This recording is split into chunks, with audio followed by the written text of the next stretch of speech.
A man in his 70s said, "Father, I buried the truth decades ago."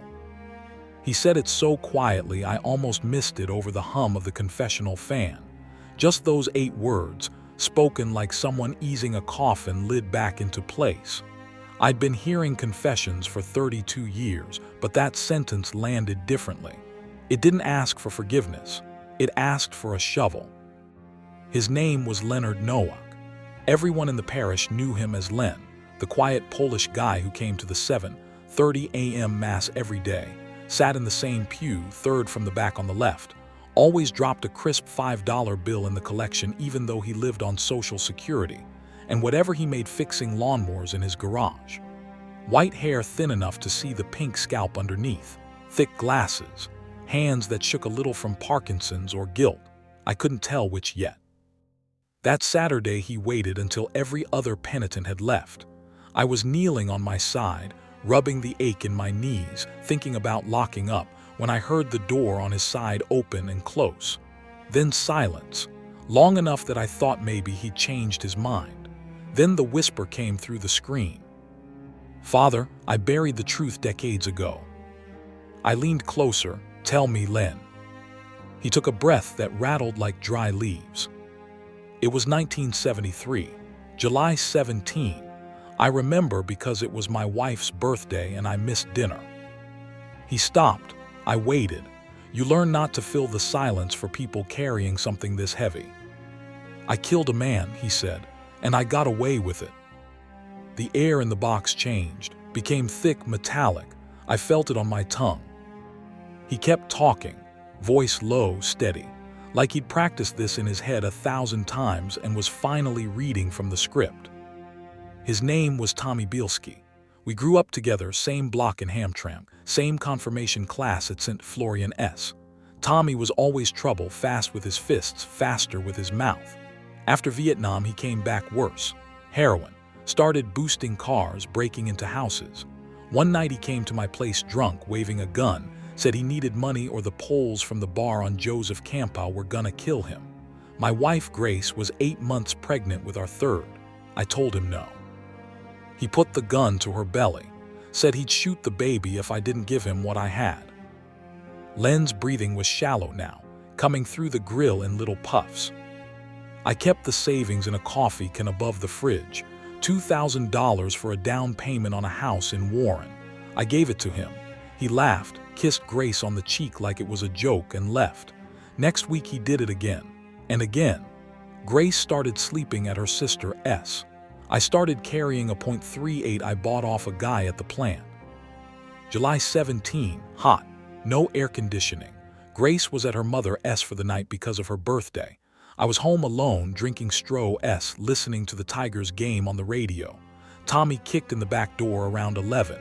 Same gun, same story. Only this time he was twitching, eyes pinned, worse than I'd ever seen him. Said he needed 5 grand or they were gonna cut his fingers off. I told him I didn't have it. He hit me with the barrel, split my eyebrow, blood in my eye. Then he went into the bedroom, started ripping drawers, looking for jewelry, anything. I followed him. He turned, pointed the gun at my face and said, "You're gonna get it for me, Lenny, or I'm gonna wait right here till your fat wife comes home tomorrow and we'll have some fun." Something snapped. I don't remember deciding. I just remember the weight of the .38 in my hand and the sound it made. One shot, center mass. He looked surprised more than anything. Sat down slow on the bedroom floor like his legs forgot how to work. Blood spread across his Tigers t-shirt, dark red. He looked up at me and said, "Jesus, Len," like I was the one who'd done something wrong. Then he died. I stood there maybe 5 minutes, maybe 10. Blood soaking into the rug we'd bought at Sears the year before. I could hear the announcer on the radio calling a home run like nothing had happened. I wrapped him in that same rug, dragged him to the garage, put him in the trunk of my Impala, drove out to the farm my dad left me up in Lapeer County, 40 acres of woods nobody ever visited. Dug a hole behind the old barn with a post-hole digger and a shovel. Took all night. Sun was coming up when I patted the last dirt down. I spread leaves, pine needles, let the woods take it back. Cleaned the bedroom with bleach till my eyes burned. Told Grace I'd spilled paint. She believed me. Cops came around a few days later asking if I'd seen Tommy. I said no. They never came back. Len stopped talking. The only sound was the fan and the soft creak of his knees when he shifted. I asked the question you're supposed to ask. Do you want to tell the police now? He laughed dry and bitter. I'm 78 years old, Father. Cancer in my pancreas. 6 months, maybe less. Police don't care about a junkie dead 50Y. Years, but God cares. And Grace died never knowing what kind of man she married. My kids think their dad's a saint. I can't take that lie to my grave. He reached into his coat pocket and slid something through the opening under the screen. A Polaroid, edges curled, colors faded. 2 young men in army uniforms, arms around each other, grinning in front of a helicopter. On the back in faded ink, me and Tommy, Ku Kai, 1969. I want to confess, he said, all of it. I want to say it out loud before I can anymore, but I need you to promise me something. I waited.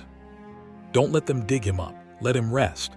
He was somebody's son too. Just tell the truth after I'm gone. That's all I ask. I didn't answer right away. I was thinking about the seal of confession, about what it binds me to keep secret and what it binds me to do. I was thinking about Grace, who died 10 years ago thinking her husband was gentle. I was thinking about the cancer eating Len from the inside and the bigger cancer eating him from the soul out. I told him I'd pray about it, that I'd come see him at home. He nodded like he expected that answer. He left the photo on the ledge. I sat in the dark confessional a long time after he was gone. Long enough that Mrs. Kowalski came in to dust the kneelers and almost had a heart attack when she saw me still there. I took the Polaroid home and put it in the safe with the holy oils and the parish census cards nobody looks at anymore. That night I couldn't sleep. I kept seeing Tommy Bielska's surprised face, kept hearing that single shot in a hot bedroom in 1973. 2 days later, Len called the rectory, voice weaker, asked if I'd bring communion. I went. His house smelled like old cabbage and Bengay. He was in a hospital bed in the living room, oxygen tubes in his nose, skin yellow paper over bones. His daughter Teresa was there, 49, tired eyes, wiping his forehead with a wet cloth. She thanked me for coming, said he hadn't eaten in 3 days, kept asking for the same question over and over. Is Father John coming yet? When she left the room to make coffee, Len grabbed my wrist with fingers that felt like bird bones. I lied, he whispered, there's more. I leaned close. Tommy wasn't alone that night. There was a girl in the car outside, 17, runaway from Toledo. Tommy said she was his girlfriend, but she was scared of him. After I shot him, she ran. I never saw her again, but I think she saw everything through the window. He started coughing, deep, wet hacks that left blood on the tissue. I looked for her after, couldn't find her. Maybe she's dead. Maybe she's out there carrying it too. He fell asleep mid-sentence. I sat with him until Teresa came back. She asked if he'd made a good confession. I told her yes. She cried into my shoulder like a child. Len died 5 days later. Peaceful, they said. I did the funeral. Whole parish showed up. I preached about mercy, about the thief on the cross, about how no one is beyond redemption. I looked out at the packed pews and wondered how many of them would still be here if they knew what I knew. After the cemetery, Teresa gave me a shoebox Len told her to save for me.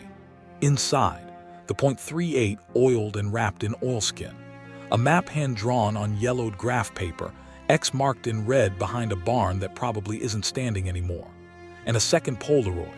Same 2 soldiers, but this time there's a girl between them. Young, scared smile, dark hair, holding a peace sign like she didn't mean it.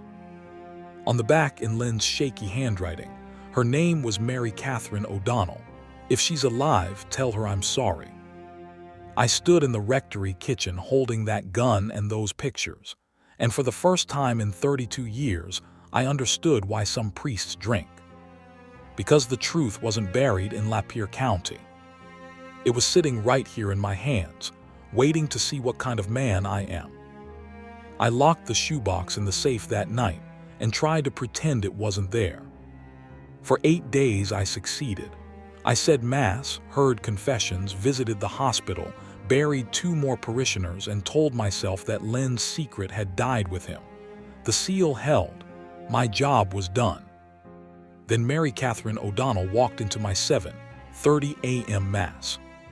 She was 71 if she was a day, thin as a winter branch, silver hair pulled back tight, wearing a green raincoat even though the sun was shining. She sat in Len's old pew, 3rd from the back on the left, and stared at the tabernacle the whole time like she was waiting for it to speak. When I raised the host, her lips moved, but no sound came out. After Mass, she waited until the others left. Then she came up the aisle slow, leaning on a cane, eyes the color of storm water. "Father John." Her voice still carried a trace of Northwest Ohio, flat vowels, soft R's. I nodded. "I'm Mary Catherine O'Donnell. I go by Mary Kate now. I believe you knew a friend of mine, Leonard Nowak." My stomach dropped straight through the floor. She saw it, Ave, a small, sad smile. "He wrote me a letter, mailed it the day before he died, told me to come see you after the funeral, said you'd know what it meant." She reached into her purse and pulled out an envelope, cheap stationery, Len's shaky block printing on the front. "For Mary Kate, give to Father John if I'm gone." I took it with fingers that didn't feel like mine. Inside was one sheet. "Mary Kate, I'm sorry I never found you sooner. I was a coward. The priest knows everything. He's a good man. Tell him the rest if you want. I just wanted you to know it wasn't your fault. None of it. Len." I looked up. She was crying silently, tears sliding down cheeks mapped with old acne scars. "May we sit?" she asked. We went into the reconciliation room, same one I'd used with Len. She lowered herself into the chair like every joint hurt. "I was the girl in the car," she said. 17, ran away from a father who thought fists were love letters. Tommy promised me California. Instead, I got heroin and motel rooms and a front row seat to a murder." She folded her hands in her lap, knuckles white. I saw the whole thing through the bedroom window. Tommy kicking in the door, Len following him, the flash, Tommy sitting down like he was tired. I ran, hitchhiked to Chicago that night, changed my name, never told a soul, got married, divorced, married again, had a son, buried the son. Every July 17, I light a candle for Tommy and one for Len and one for the baby I lost the week after I ran because stress and drugs and shame. She looked at me straight. "Len said you have something for me." I went to the safe, opened the shoebox, took out the second Polaroid, handed it to her. She stared at it a long time, traced the peace sign with one trembling finger. "I hated this picture," she said. "Tommy made me pose, said we looked like a family. I was so scared I was shaking." She turned it over, read Len's writing, and the tears started again. "I came to ask you a question, Father. Can a person be forgiven for running away, for saving herself instead of calling the police, for letting a man carry that weight alone for 50 years? I didn't have an answer ready. None of the textbooks covered this. I asked if she wanted to confess. She shook her head. "I just wanted to look you in the eye and say, I forgive Leonard Nowak, and I want to know if God can forgive me for staying silent." I told her God had already forgiven her the moment she decided to carry the pain instead of passing it on. She cried harder at that. Before she left, she asked one more thing. "Will you bury them together, Len and Tommy, in consecrated ground? I'll pay for it. I've got the money now. My second husband left me comfortable." I told her I'd try. She stood, smoothed her coat, and said, "I'll be back tomorrow with the details. I know where the farm is. I drove past it once 20 years ago. The barn's gone, but the X is still there if you know where to look." Then she walked out, cane tapping on the marble like a slow heartbeat.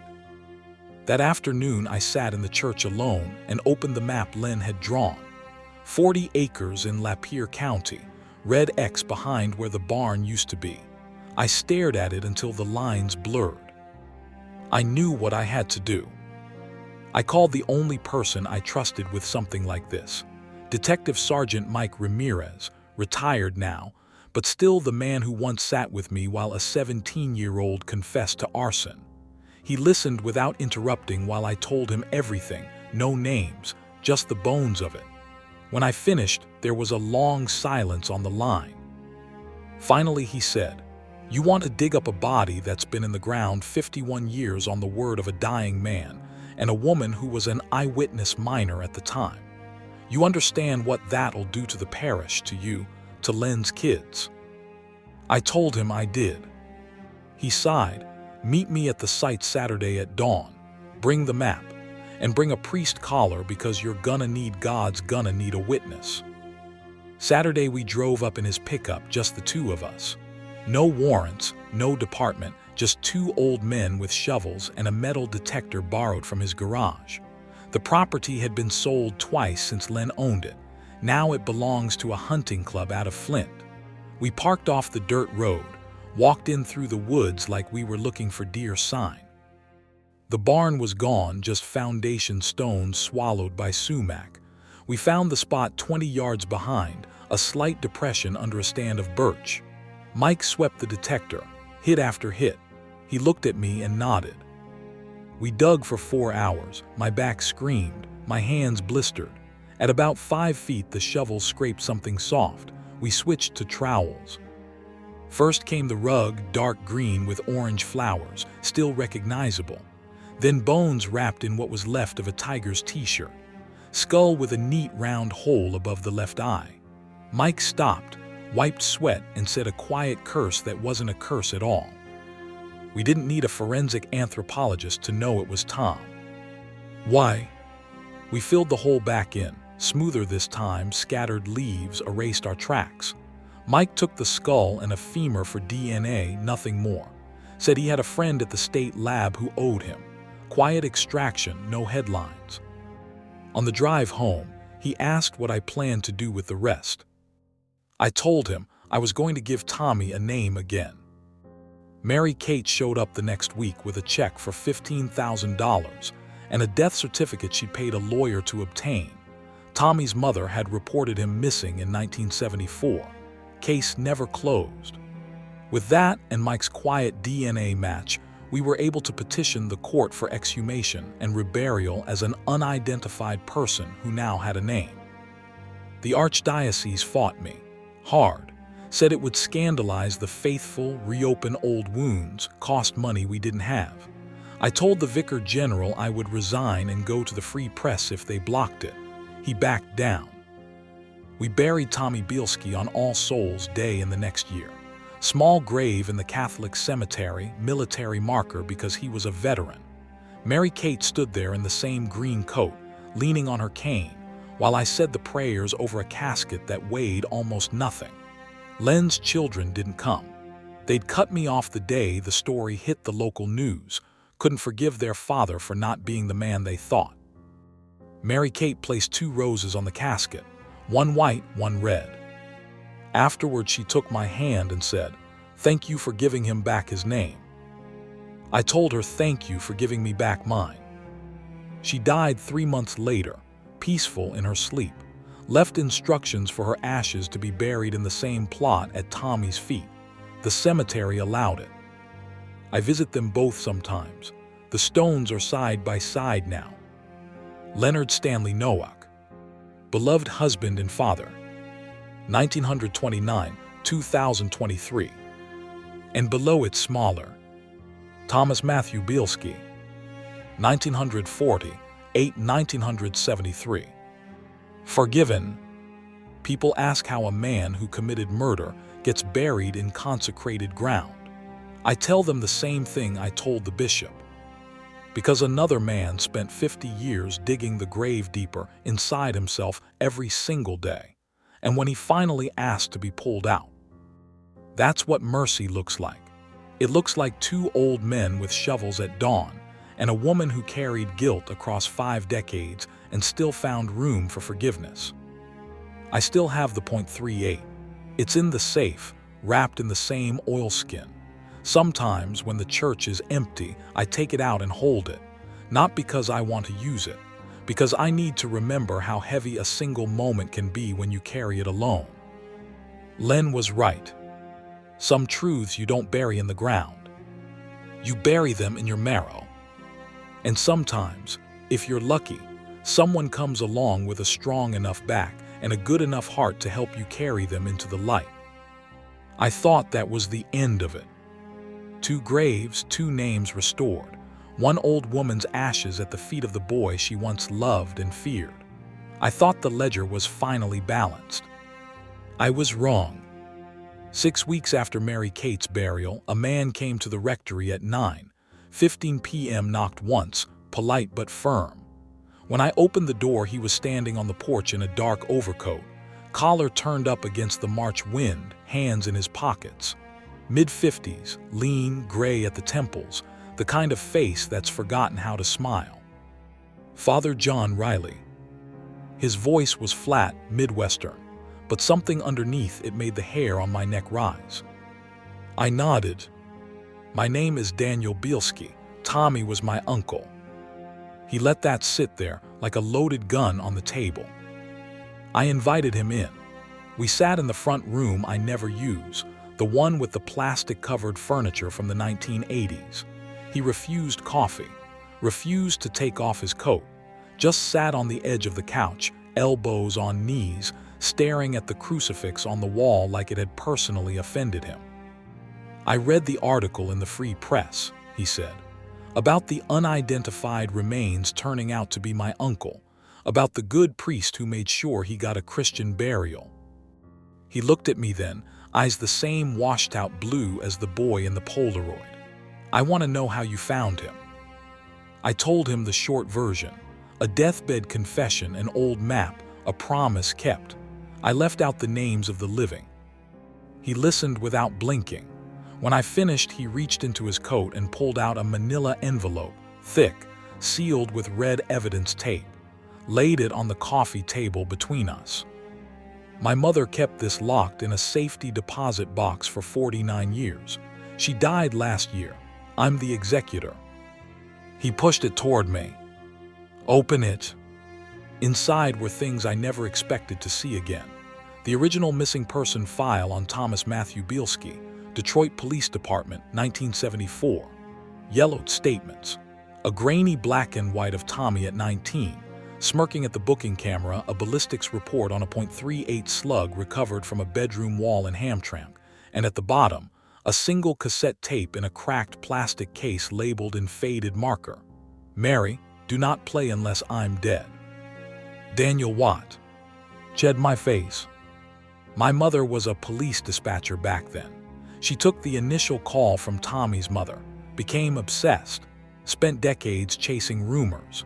When the department went digital, they let her copy some files before they shredded the originals. She always believed Uncle Tommy didn't just disappear.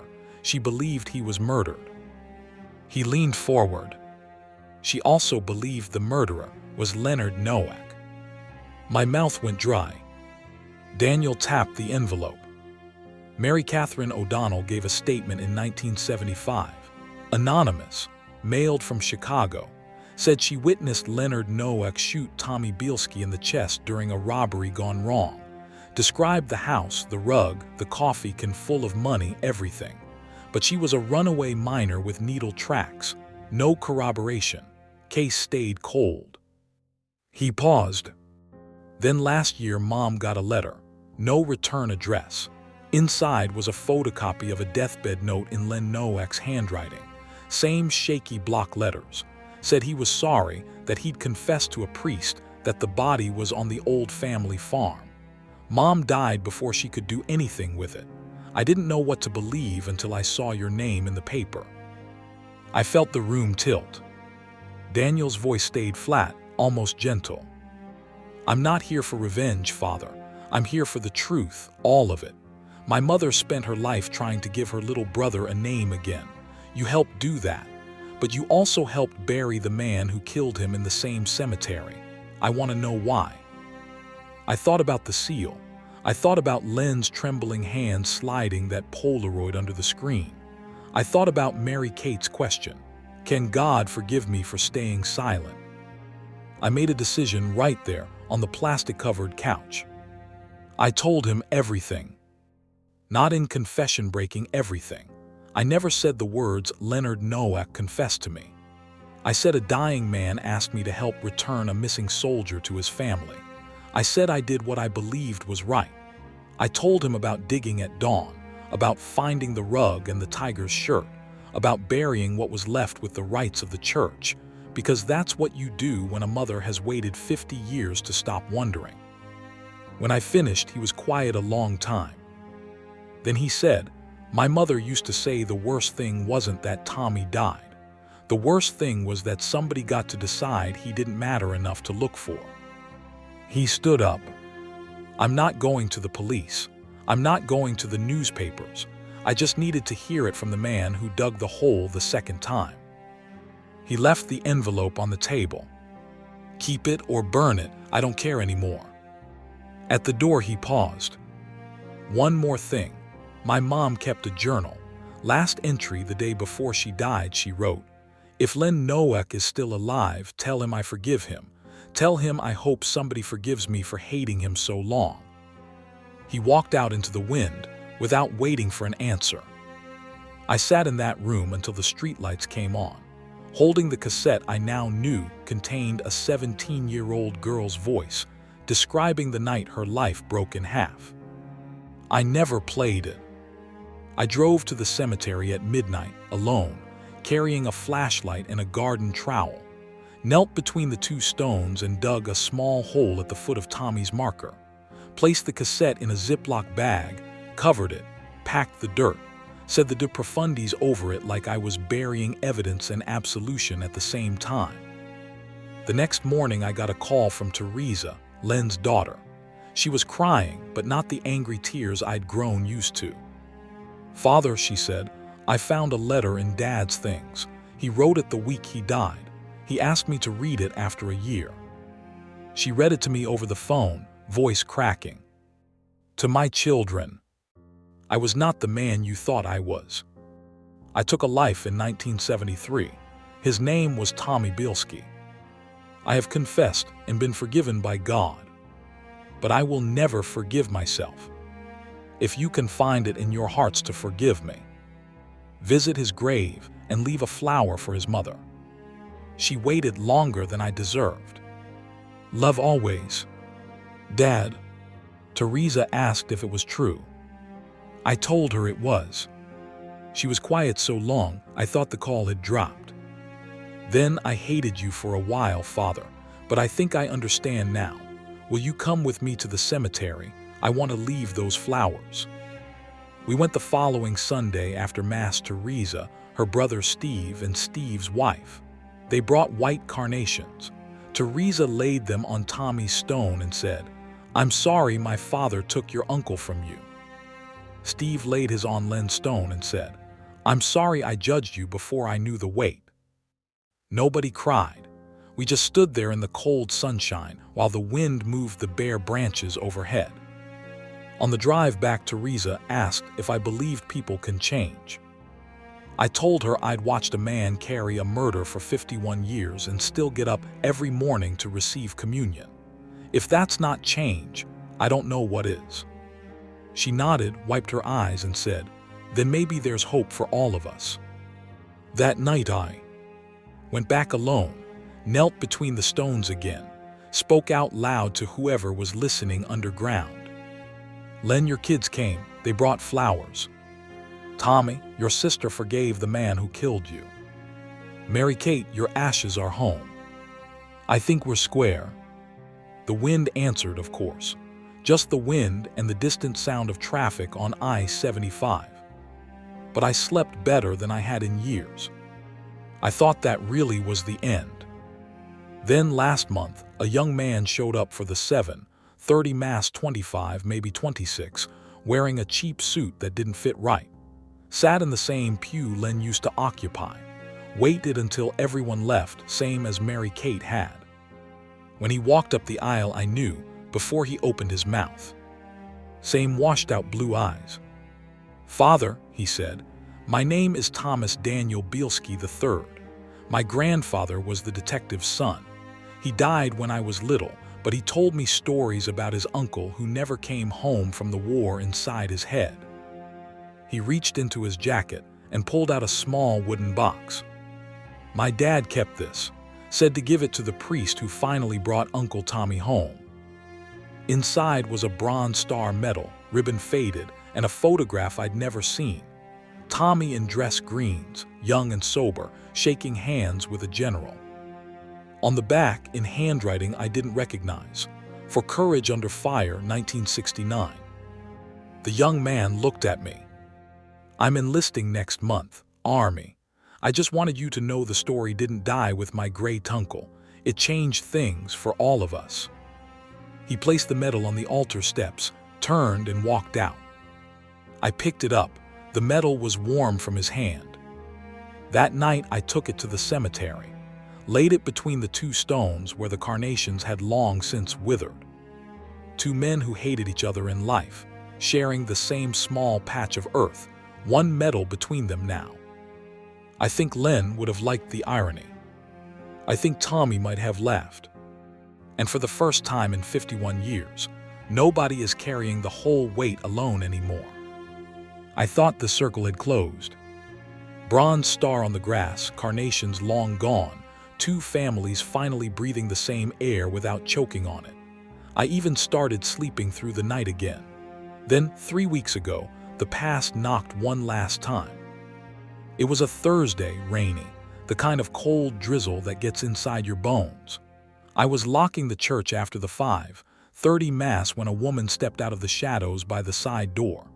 Mid-50s, soaked trench coat, gray-streaked hair plastered to her face, holding a plastic grocery bag like a shield. "Father John."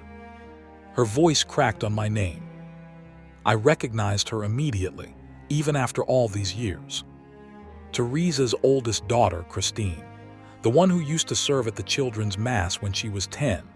She moved to Colorado after college, married a Lutheran, stopped coming home for Christmas. I hadn't seen her in 15 years. She looked like she hadn't slept in longer than that. We went into the rectory kitchen. I made tea she didn't drink. She kept staring at the grocery bag in her lap like it might explode. Finally, she pushed it across the table. "My mom asked me to bring you this, said you'd know what to do with it."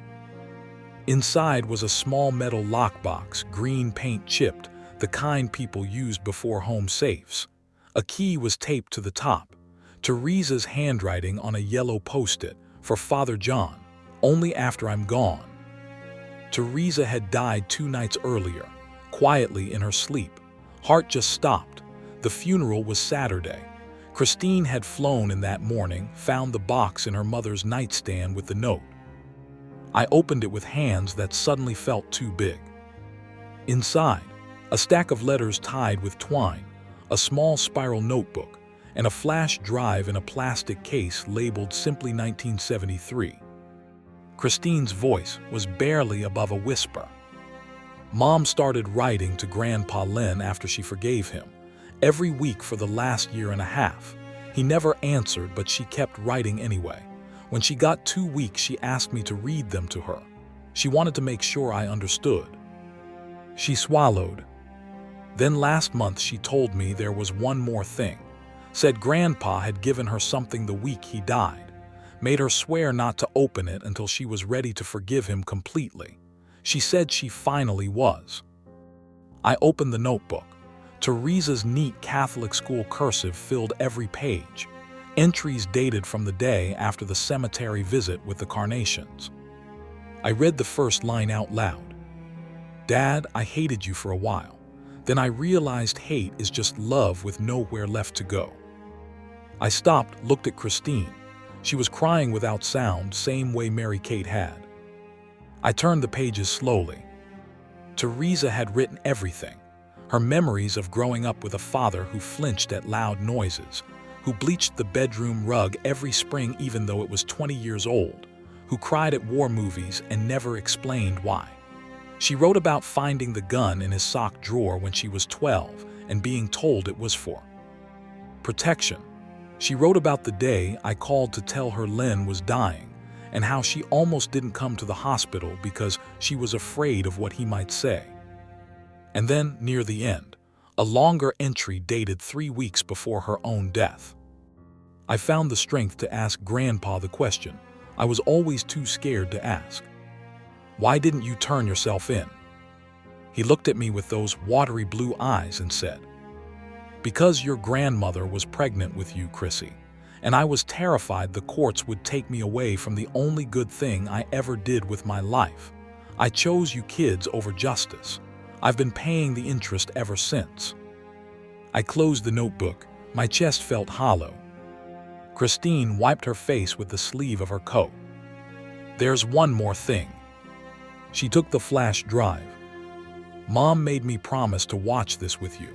Said it was Grandpa's last confession. He recorded it the night before he died. Asked Mom to keep it safe until she understood. We went to my office. I plugged the drive into the ancient desktop the parish still hasn't replaced. One file, Len Noack Final, MP4, dated the day before he died. I clicked play. There was Len in the hospital bed, oxygen hissing, skin almost translucent. Teresa's voice off camera. You ready, Dad? He nodded. The camera wobbled, then steadied. Len looked straight into the lens. My name is Leonard Stanley Noack. If you're watching this, I'm gone, and my daughter finally knows what I did. On July 17, 1973, I shot and killed Thomas Matthew Bielski in my home at 1124 Morin Street, Hamtramck, Michigan. It was not self-defense in the eyes of the law, but it was defense of my unborn grandchild and my family.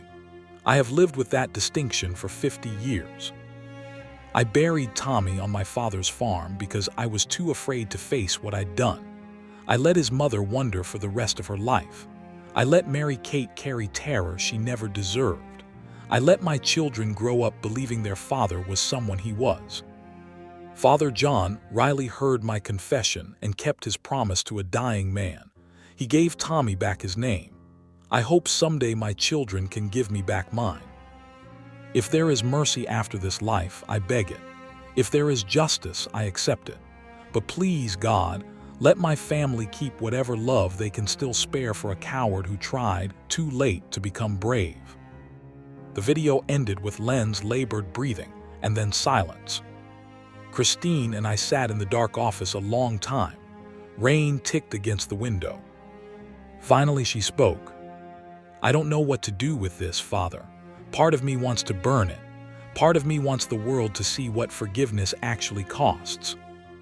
I thought of the cassette buried between the graves, of the bronze star warming in the grass, of every secret I've carried for people who couldn't carry them anymore. I told her to take the weekend, pray, talk to her brother, then decide if the truth still needs to be told or if love has already done its work. She left the flash drive on my desk. The funeral was small, just family. I preached about the prodigal father instead of the prodigal son, about returning home after 50 years carrying the worst thing you ever did and finding the door still open. After the cemetery, Christine came alone. She handed me the flash drive.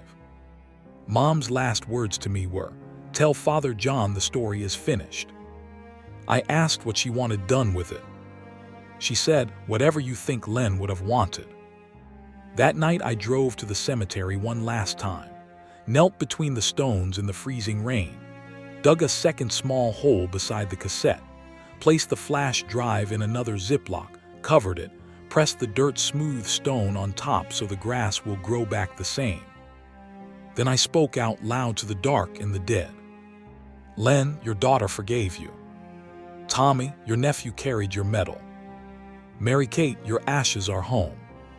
Teresa, you finished what your father started.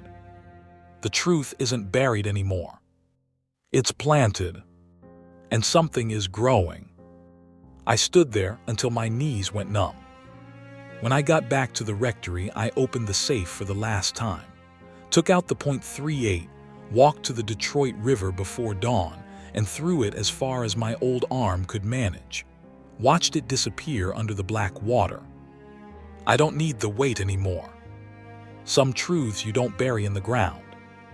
Some truths you don't drown. You carry them into the light, hand them to the next person, and trust they'll know what to do when their turn comes. Len's turn is over. Tommy's turn is over. Mary Kate, Teresa's, even mine. The only thing left is the next voice on the other side of the screen, waiting for the courage to say, "Father, I buried the truth decades ago." And when that voice comes, I'll be ready. Because now I know what to do with a shovel. You don't dig the hole deeper. You fill it in. And you plant something that can live in the sun. I thought the river had taken the last piece of the story. I was wrong again. 2 weeks after I threw the .38 into the black water, a thick manila envelope arrived at the rectory with no return address. Inside was a single 8x10 photograph and a note typed on plain paper. "Father, this is what silence costs. You should have left the gun where it was." The photo was taken from across the river at night, long exposure, grainy but unmistakable. Me standing on the Belle Isle Bridge, arm cocked back, the revolver a small silver glint against the city lights. Timestamp burned into the bottom corner. 04:17 a.m., the exact morning I thought I was alone. I stared at it until the edges cut my fingers. There was no signature, but I knew the handwriting from the back of old Polaroids. Someone in the Bielski bloodline still had a camera and a grudge. I called Daniel Bielski, got voicemail, left a calm message asking if he'd sent me a gift. He never called back. 3 days later, the second envelope came, this time a flash drive and a note. "Play it in church, alone, or the next package goes to the Free Press and the Archbishop." I waited until 2 a.m., locked the doors, turned off every light except the sanctuary lamp, sat in the front pew with my laptop and pressed play. The video opened on a dark bedroom lit only by the glow of a computer monitor. A man's silhouette, backlit, face hidden. He spoke in a voice electronically lowered, slow and deliberate. "Father John Riley thinks he's a hero. He digs up bodies, buries guns, decides who gets forgiven and who gets remembered. But some things shouldn't see daylight." The camera panned to a corkboard covered in photographs.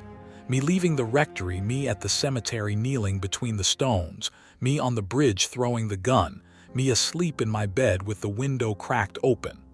Dozens of them. Months of surveillance. Then the screen cut to old police files, the same ones Daniel had shown me but annotated in red marker. Liar. Accomplice after the fact. Obstruction of justice. The voice continued. "Leonard Nowak was a murderer. You helped him die in peace. You helped him get a Catholic funeral. You hid evidence. And now you think throwing away the weapon makes you clean hands."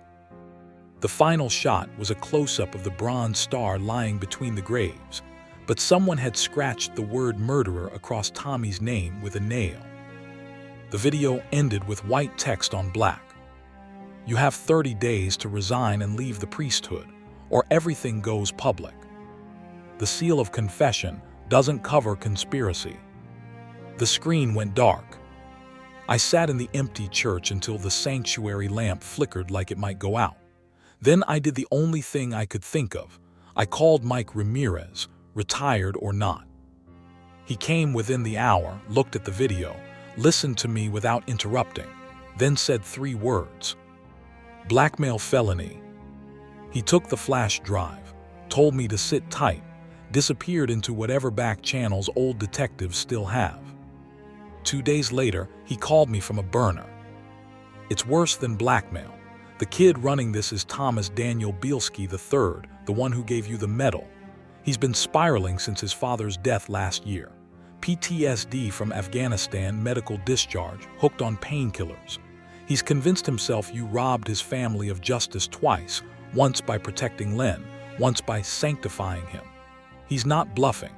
He's already sent packets to the diocesan lawyer and a reporter at Channel 4. I asked what my options were. Mike was quiet a long time. Option 1. We go to the prosecutor, hand over everything, let the chips fall. You'll probably lose the collar, maybe face charges for mishandling remains. Option 2. You disappear. I've got friends in Montana. New name, new life. Option 3. He paused. We find the boy and talk him down before he burns everything to the ground. I chose option 3. We found Tommy 3, everyone calls him Trip, living in his dead father's trailer outside Flint. The place stank of stale beer and gun oil. He answered the door in sweatpants, eyes red, shaking. Didn't even try to run when he saw Mike's old badge wallet. Inside, the walls were papered with the same photos from the video. A 3D printer in the corner was halfway through making a replica of the Bronze Star, but the engraving plate read Justice for Uncle Tommy. He sat on the couch and started crying before we said a word. I just wanted someone to pay, he kept saying. 50 years and nobody paid. Mike let him talk himself empty.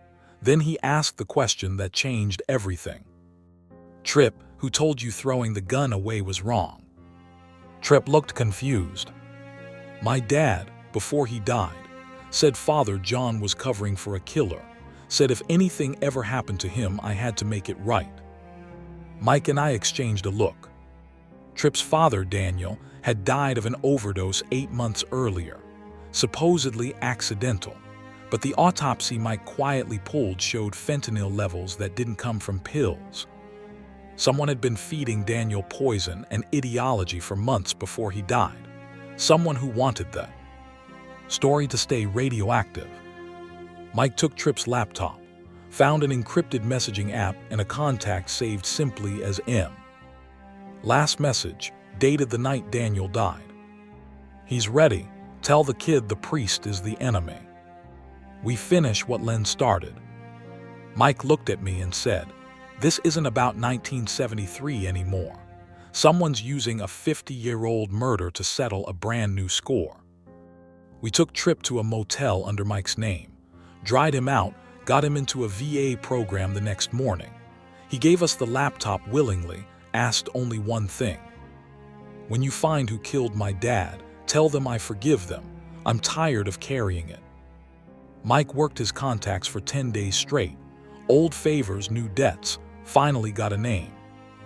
Monsignor Paul Whitlock, Vicar General of the Archdiocese from 1998 to 2012.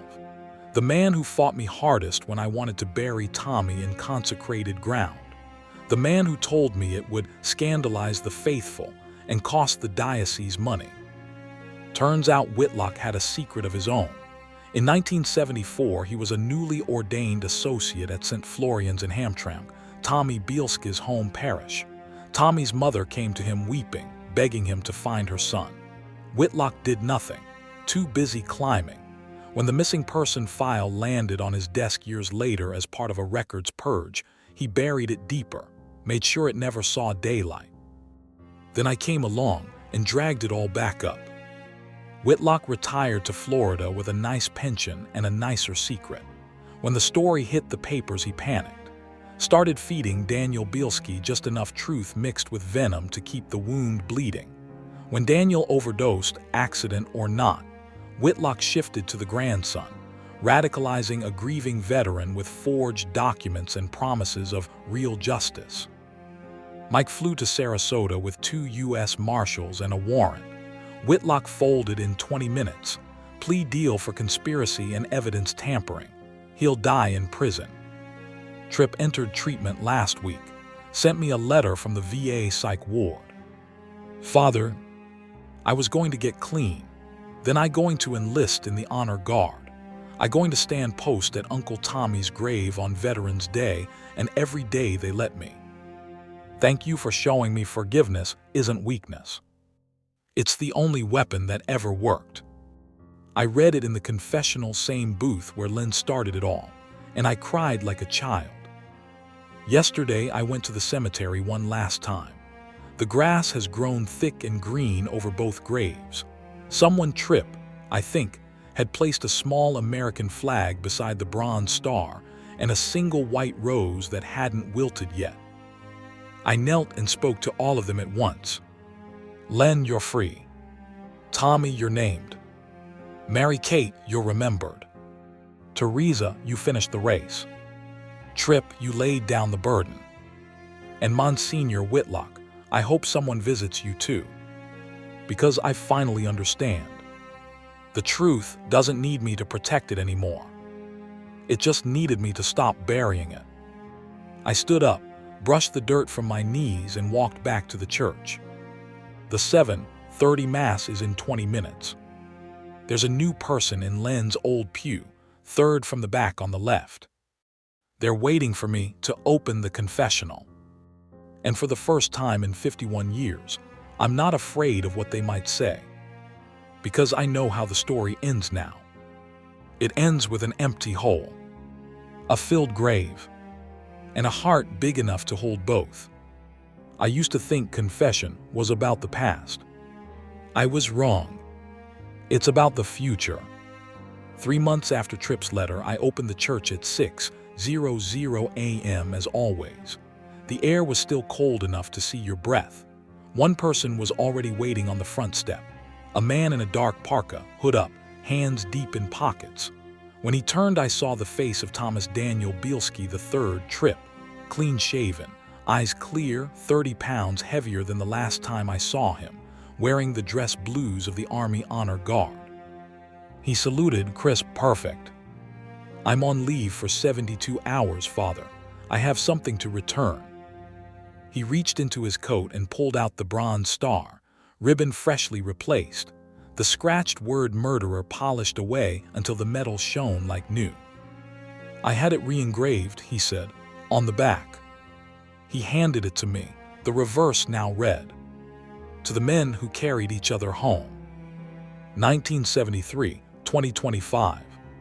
Forgiveness is the only victory." I couldn't speak. He smiled, the first real smile I'd ever seen on his face. I'm stationed at Arlington now. They let me request one permanent post. I chose Section 60. I stand watch over the ones who came home in boxes. Every shift I think about Uncle Tommy and Mr. Nowak and how long it took for somebody to stand watch over them too. He paused. I'm getting married next spring. Her name is Grace, after Mr. Nowak's wife. She wants the wedding in your church if you'll do it. I laughed through the tears that had started somewhere around Arlington. Of course I will. We stood there in the cold, two men who had once been ready to destroy each other, now breathing the same quiet air. Yes. Then Tripp said the last thing I expected. I brought one more person. He stepped aside. Behind him, walking slow with a cane, wrapped in the same green raincoat, was Mary Kate O'Donnell. I thought she was dead. She thought I thought she was dead.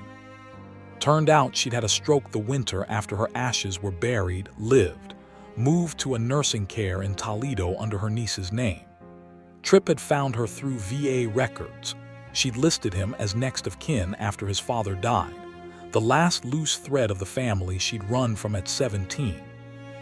She looked at me with those stormwater eyes and said, voice thin but steady, I wanted to see the Mass one more time, the real one, with both of them present. I opened the door. We walked inside together, Tripp in dress blues, Mary Kate leaning on my arm, me in an alb that suddenly felt brand new. I lit every candle in the church, turned on every light, opened the tabernacle so the sanctuary lamp burned like a sunrise. At 7:30 exactly, the three of us stood at the altar. No one else came. It was a Tuesday in ordinary time. That was perfect. I said Mass for the living and the dead. When I raised the host, I looked out at the two of them, Mary Kate in the first pew, Tripp standing at attention beside her, and I understood what the Eucharist actually is. A table big enough for the killer and the killed. The runaway girl and the priest who learned too late how to carry a secret. The great-grandnephew who almost burned the world down to punish the past. At communion, they both received on the tongue, eyes closed, tears cutting clean tracks down faces that had carried too much for too long. After the final blessing, Mary Kate asked if we could go to the cemetery. Tripp had the flag from his uniform pocket, the one he carries for fallen comrades. We drove in my old Corolla, heater rattling, windshield wipers keeping time. At the graves, we stood in a small triangle. Tripp unfolded the flag, held it between us like a canopy. Mary Kate placed her hand on Tommy's stone, then on Len's, and spoke the first words she'd said aloud in church in 52 years. "Tommy, I'm sorry I ran. Len, I'm sorry I let you carry it alone. I forgive you both. I hope you can forgive me." Tripp lowered the flag until it touched both stones, then raised it again and folded it with the slow precision they teach you in boot camp. He handed it to me. "For the church," he said, "so nobody ever forgets what this place is for." I took it with both hands. We stayed until the rain started, soft and warm, almost like absolution you can feel on your skin. Mary Kate died 3 weeks later, peaceful, holding Tripp's hand. Her funeral was bigger than she would have wanted, half the parish, plus 20 veterans in dress blues who'd never met her but heard the story. We buried the flag with her, right between the two men she'd outlived. Tripp stood at attention the whole time, saluted when the rifles fired, didn't cry until taps finished echoing across the stones. Afterward, he asked if he could speak from the pulpit. I said yes. He stood there in his uniform and told 300 strangers the whole story, no names changed, no details spared. When he got to the part about almost destroying me with blackmail and surveillance, his voice cracked, but he kept going. Then he said, "I learned the hardest lesson a soldier can learn. Some wars aren't won with weapons. They're won when somebody lays their weapon down and says, 'I forgive you, now teach me how to live with it.'" He looked straight at me. "This man did that for my family. I will spend the rest of my life trying to be worthy of it." He stepped down. The church was silent enough to hear the candles flicker. I walked to the ambo, hands shaking, and added only this: redemption is not a feeling. It is a decision, renewed every single morning, to carry someone else's stone until they can carry it themselves. Today we lay Mary Kate to rest between the two men whose lives she held together with silence for half a century. Today the circle is complete. But tomorrow someone else will walk through that door, carrying a stone too heavy for one lifetime. And we will be here. Because that is what the church is. A place where the truth is finally safe enough to be told out loud. I looked out at the faces, Tripp in dress blues, Teresa's children in the front pew holding hands, old parishioners who'd known Len when he was still lying, young ones who only know the truth. And I finished with the only line that matters anymore. The Mass is ended. Go in peace. To carry each other home. They answered, voices strong. Thanks be to God. That was 6 months ago. Tripp is married now. Grace is pregnant. They named the boy Leonard Thomas. I still say the 7:30 Mass every morning. The pew third from the back on the left is never empty anymore. Someone is always there, waiting for the courage to walk into the confessional and say, "Father, I buried the truth a long time ago." And when they do, I open the door, turn on the light, and hand them the only tool that has ever worked. A heart that has already been broken open and found on the other side. Room enough for both of us, because the truth is no longer buried. It is walking. It is speaking. It is forgiving. And it is at long last free. I used to think confession was about the past. I was wrong. It's about the future. 3 months after Tripp's letter, I opened the church at 6:00 a.m. as always. The air was still cold enough to see your breath. One person was already waiting on the front step. A man in a dark parka, hood up, hands deep in pockets. When he turned, I saw the face of Thomas Daniel Bielski III, Tripp, clean-shaven, eyes clear, 30 pounds heavier than the last time I saw him, wearing the dress blues of the Army Honor Guard. He saluted, crisp, perfect. "I'm on leave for 72 hours, Father. I have something to return." He reached into his coat and pulled out the bronze star, ribbon freshly replaced. The scratched word murderer polished away until the metal shone like new. "I had it re-engraved," he said, "on the back." He handed it to me, the reverse now read, "To the men who carried each other home. 1973, 2025. Forgiveness is the only victory." I couldn't speak. He smiled, the first real smile I'd ever seen on his face. "I'm stationed at Arlington now. They let me request one permanent post. I chose Section 60. I stand watch over the ones who came home in boxes. Every shift I think about Uncle Tommy and Mr. Nowak and how long it took for somebody to stand watch over them too." He paused. "I'm getting married next spring.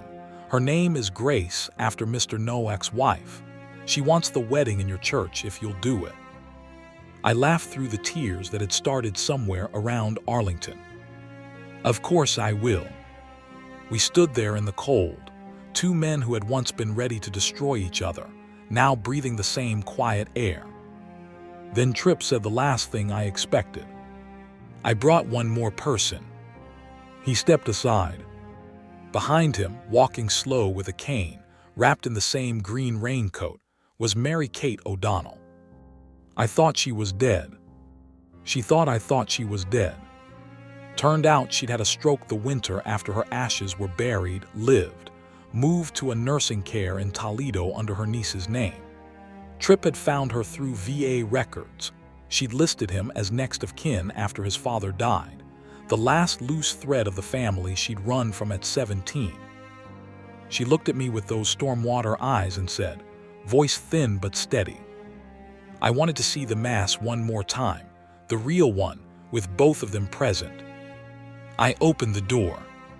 We walked inside together, Tripp in dress blues, Mary Kate leaning on my arm, me in an alb that suddenly felt brand new. I lit every candle in the church, turned on every light, opened the tabernacle so the sanctuary lamp burned like a sunrise. At 7:30 exactly, the three of us stood at the altar. No one else came. It was a Tuesday in ordinary time. That was perfect. I said Mass for the living and the dead. When I raised the host, I looked out at the two of them, Mary Kate in the first pew, Tripp standing at attention beside her, and I understood what the Eucharist actually is. A table big enough for the killer and the killed. The runaway girl and the priest who learned too late how to carry a secret. The great-grandnephew who almost burned the world down to punish the past. At communion, they both received on the tongue, eyes closed, tears cutting clean tracks down faces that had carried too much for too long. After the final blessing, Mary Kate asked if we could go to the cemetery. Tripp had the flag from his uniform pocket, the one he carries for fallen comrades. We drove in my old Corolla, heater rattling, windshield wipers keeping time. At the graves, we stood in a small triangle. Tripp unfolded the flag, held it between us like a canopy. Mary Kate placed her hand on Tommy's stone, then on Len's, and spoke the first words she'd said aloud in church in 52 years. "Tommy, I'm sorry I ran. Len, I'm sorry I let you carry it alone. I forgive you both. I hope you can forgive me." Tripp lowered the flag until it touched both stones, then raised it again and folded it with the slow precision they teach you in boot camp. He handed it to me. "For the church," he said, "so nobody ever forgets what this place is for." I took it with both hands. We stayed until the rain started, soft and warm, almost like absolution you can feel on your skin. Mary Kate died 3 weeks later, peaceful, holding Tripp's hand. Her funeral was bigger than she would have wanted, half the parish, plus 20 veterans in dress blues who'd never met her but heard the story. We buried the flag with her, right between the two men she'd outlived. Tripp stood at attention the whole time, saluted when the rifles fired, didn't cry until taps finished echoing across the stones. Afterward he asked if he could speak from the pulp. I said yes. He stood there in his uniform and told 300 strangers the whole story, no names changed, no details spared. When he got to the part about almost destroying me with blackmail and surveillance, his voice cracked, but he kept going. Then he said, "I learned the hardest lesson a soldier can learn. Some wars aren't won with weapons. They're won when somebody lays their weapon down and says, 'I forgive you, now teach me how to live with it.'" He looked straight at me. "This man did that for my family. I will spend the rest of my life trying to be worthy of it." He stepped down. The church was silent enough to hear the candles flicker. I walked to the ambo, hands shaking, and added only this: redemption is not a feeling. It is a decision, renewed every single morning, to carry someone else's stone until they can carry it themselves.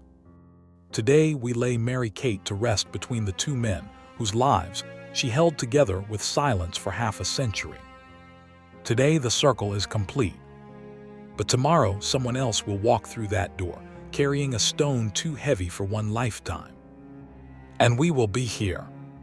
Because that is what the church is. A place where the truth is finally safe enough to be told out loud. I looked out at the faces, Tripp in dress blues, Teresa's children in the front pew holding hands, old parishioners who'd known Len when he was still lying, young ones who only know the truth. And I finished with the only line that matters anymore. The Mass is ended. Go in peace. To carry each other home. They answered, voices strong. Thanks be to God. That was 6 months ago. Tripp is married now. Grace is pregnant. They named the boy Leonard Thomas. I still say the 7:30 Mass every morning. The pew third from the back on the left is never empty anymore. Someone is always there, waiting for the courage to walk into the confessional and say, "Father, I buried the truth a long time ago." And when they do, I open the door, turn on the light, and hand them the only tool that has ever worked. A heart that has already been broken open and found on the other side. Room enough for both of us, because the truth is no longer buried. It is walking. It is speaking. It is forgiving. And it is at long last free.